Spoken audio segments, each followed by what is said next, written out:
இங்க என்ன பார்க்க வந்திருக்கிற என்னுடைய அம்மாக்கள், அக்கா தங்கைகள், அண்ணன் தம்பிகள், நண்பர்கள், நண்பிகள், உங்க எல்லாரையும் பார்க்கும்போது மனசுக்குள்ள ஒன்னே ஒண்ணுதான் தோணுது.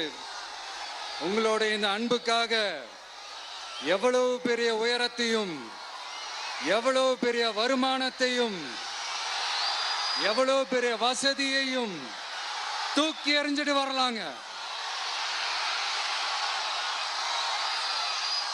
உங்களோட இந்த அன்பை விட, இந்த பாசத்தை விட, உங்களை விட எனக்கு இந்த உலகத்துல வேற எதுவுமே பெருசா தெரியல. ஒரு சாதாரணமா இருந்த ஒரு விஜய இந்த உயரத்துல தூக்கி வச்சு கொண்டாடிக்கிட்டு இருக்கிறீங்க. உங்க வீட்டுல ஒருத்தனாவே ஆக்கிட்டீங்க, உங்க சொந்தக்காரனாவே ஆக்கிட்டீங்க. என்னங்க பெரிய பணம் வேணுங்கிற அளவுக்கு பார்த்தாச்சு. அரசியலுக்கு வந்துதான் நான் பணம் சம்பாதிக்கணுமா என்ன? அதுக்கு கொஞ்சம் கூட அவசியமே இல்லை. எனக்கு எல்லாத்தையும் எல்லாமும் கொடுத்த உங்களுக்காக உழைக்கிறத தவிர எனக்கு வேற எந்த எண்ணமும் எந்த வேலையும் இல்லை.